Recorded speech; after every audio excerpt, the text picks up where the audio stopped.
हाँ जी फ्रेंड्स, क्या हाल चाल। Welcome with Kritika Sao. तो मैडम की लाइफ का एक और बहुत बड़ा खुलासा फिर से हो गया है।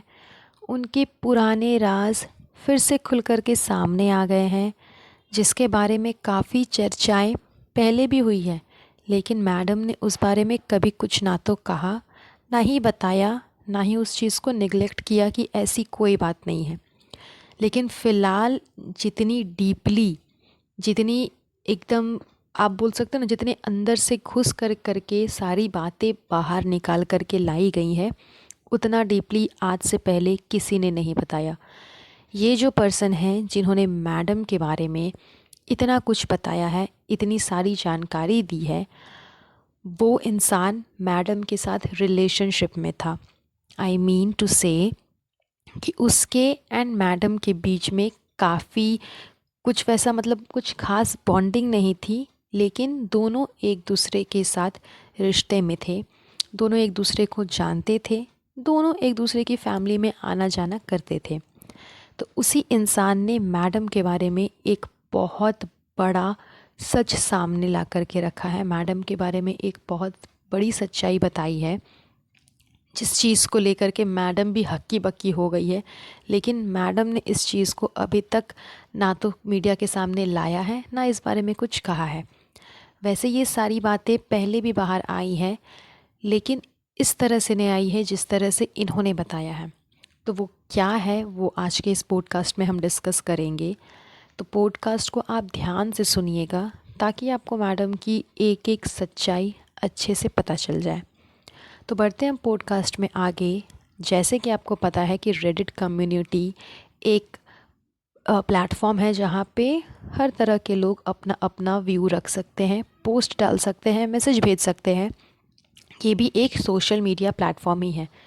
तो इसी कम्युनिटी में एक फीमेल पर्सन ने एक मैसेज भेजा है मैडम के लिए।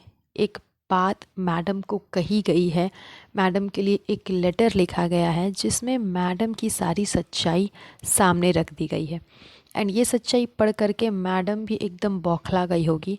इसी वजह से मैडम के एक्सप्रेशंस, उनके फेस आप देख सकते हो कि उनके व्लॉग में कैसी वो एकदम परेशान लग रही है। बिकॉज़ जब हम तक बात पहुंची है तो जाहिर सी बात है मैडम तक भी तो ज़रूर ही पहुंची होगी। तो वो पोस्ट क्या है, वो मैसेज क्या है, मैं क्लियरली यहाँ पे आपको पढ़ करके बताती हूँ। उन्होंने लिखा है कि see, I am from Pune and I know madam through Thelma aunty, madam's mother in law. यानी कि मैडम की जो पहली मदर इन लॉ थी, थेलेमा आंटी जिनका नाम था, उनके थ्रू ये जो लेडी है ये मैडम को जानती है। She and my mother were friends and I was in college when Raunak and madam got divorced. यानी कि ये कहना चाह रही हैं कि मैडम की जो प्रीवियस सास थी, मदर इन लॉ थी, यानी कि रौनक सैमसन की मम्मी, उनके थ्रू ये लेडी जो है वो मैडम को जानती है। बिकॉज़ मैडम की x mother in law and इस लेडी की मदर दोनों फ्रेंड थी। एंड ये जो लड़की है ये कॉलेज में थी जब मैडम एंड उनके एक्स हस्बैंड रौनक सैमसन का डिवोर्स हुआ था। सो मैडम एंड रौनक की शादी बहुत जल्दी हुई, बिकॉज़ आजकल संस्कारी इमेज रखने वाली ये नंबर 1 एक्ट्रेस शादी से पहले ही प्रेग्नेंट हो गई थी। मतलब कि ये कहना चाह रही हैं कि मैडम साहिबा जो है उनकी शादी रौनक से बहुत ही जल्दी हुई थी, बहुत ही हड़बड़ी में हुई थी, क्योंकि वो शादी से पहले ही प्रेग्नेंट थी। इसलिए उन्होंने बहुत जल्दी जल्दी में शादी कर ली। That's why she get married so young. इसी वजह से बहुत ही कम उम्र में उन्होंने शादी कर ली। Information about her marriage is also wrong in very website. She got married in 2008 and daughter भी उसी साल हुई थी। तो ये कह रही हैं कि जो मैडम साहिबा है उनके बारे में ढेर सारे वेबसाइट्स पे काफ़ी चीज़ बताई गई है उनके मैरिज के बारे में, जो कि गलत है, क्योंकि उनकी शादी 2008 में हुई थी और बच्चा भी उसी साल हो गया था, यानी कि उनकी बेटी भी उसी साल पैदा हो गई थी। That's why she was on break for 2 years after her daughter's birth. तो ये कह रही हैं कि इसी वजह से उन्होंने 2 साल का ब्रेक लिया था जब उनकी बेटी का जन्म हुआ था तब। So after her daughter's birth problem started in her marriage because she started complaining that उसका फ्लाइंग करियर रुक गया है। इसका मतलब ये है कि जब उसका बच्चा हो गया एंड 2 साल का उसने ब्रेक लिया, उसके बाद ही वो कंप्लेनिंग करने लगी रौनक सैमसन से कि मेरा फ्लाइंग करियर रुक गया है बेबी होने के बाद से। एंड दोनों के बीच में इश्यूज़ बढ़ने मतलब बहुत ज़्यादा बढ़ने लग गए थे। Then she also blame Raunak and then Ronak big brother Alok help her getting serial because she wanted to explore something different field।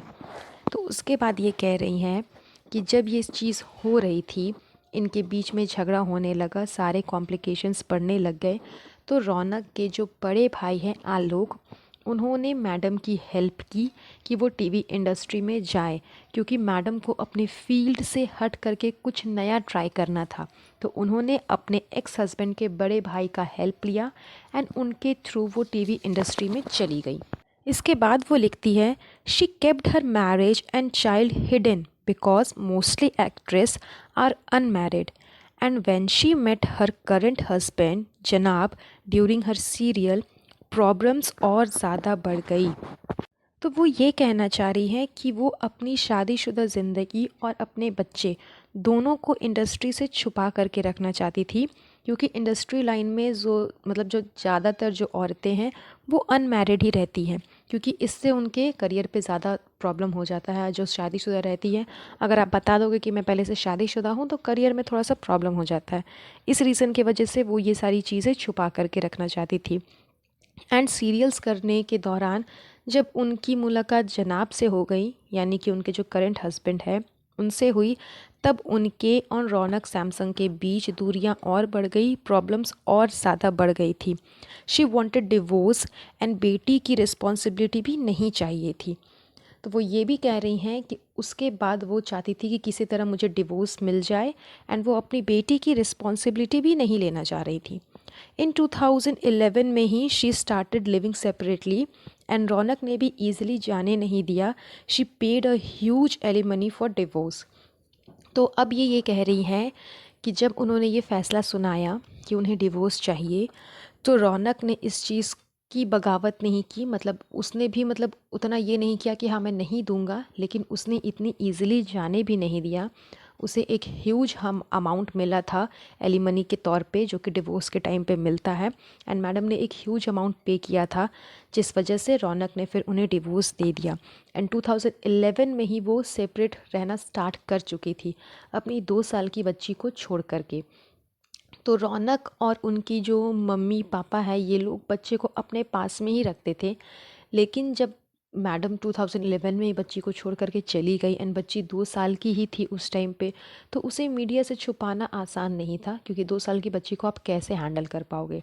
तो उन लोगों ने सब कुछ सबको बता दिया कि क्या हुआ था, कैसे हुआ था, एंड बच्चे को अपने पास ही रखते थे। लेकिन जब वो धीरे धीरे बड़ी होने लगी एंड आपको पता है कि वो एक स्पेशल चाइल्ड है, तो फिर उसे गोवा भेज दिया गया एंड वहाँ पे अच्छे इंस्टीट्यूट में उसे भेजा गया, जहाँ पे उसकी अच्छी से टेक केयर हो। एंड जो फैमिली मेम्बर्स है, यानी कि रौनक, उसके मम्मी पापा, उस बच्चे के दादा दादी, वो लोग टाइम टू टाइम उससे मिलने जाते रहते हैं। तो यही था वो पोस्ट जिस पे मैडम के बारे में इतना कुछ डीपली खुल करके लिखा गया है। तो मैंने स्टार्टिंग में ही आपको बताया था कि जिन्होंने ये पोस्ट लिखा है वो मैडम को अच्छे से जानती हैं। तो इसी उन्होंने भी अपने इस मैसेज में लिखा कि रौनक सैमसन की जो मम्मी थी एंड इस लेडी की जो मम्मी थी, ये दोनों आपस में फ्रेंड थी, इस वजह से ये मैडम साहिबा को जानती है। तो इतना डीपली ये इसीलिए मैडम को जान पाई एंड मैडम की सारी असलियत सामने ला पाई। तो ये सारी चर्चाएं पहले भी हुई हैं, लेकिन अभी तक मैडम ने इस मैटर पे कुछ भी नहीं कहा है। इवन अभी भी वो सामने आकर के इस चीज़ को कभी बोलती नहीं है कि हाँ ऐसा कुछ था या नहीं था। तो मैडम की एक बार फिर से सारी सच्चाई आप लोगों के सामने आ गई है। आई डोंट नो आप इस चीज़ पे कितना बिलीव करोगे, लेकिन ये पोस्ट रेडिट पे दिया हुआ है, अगर आप लोगों को देखना है आप वहाँ पे जा कर के देख सकते हो। वैसे तो मैंने अपने थंबनेल पे वो चीज़, इस मैसेज को लगा ही दिया है। आप लोग भी क्लियरली पढ़ लेना, इस पॉडकास्ट को अच्छे से सुन लेना, तो आपको समझ में आ जाएगा कि मैडम की एग्जैक्ट असलियत क्या है। तो चलिए आज का ये पॉडकास्ट इसी ड्रामे के ऊपर हम ख़त्म करते हैं। बहुत जल्द मिलेंगे नेक्स्ट पॉडकास्ट पे। सो गाइज़, आज के लिए बस इतना ही। अगर आपको आज का पॉडकास्ट अच्छा लगा होगा तो प्लीज़ इसे लाइक एंड शेयर ज़रूर करिएगा। एंड अगर चैनल पे न्यू है तो चैनल को सब्सक्राइब ज़रूर कर दीजिएगा। तब तक के लिए अपना ध्यान रखें। Have a nice day.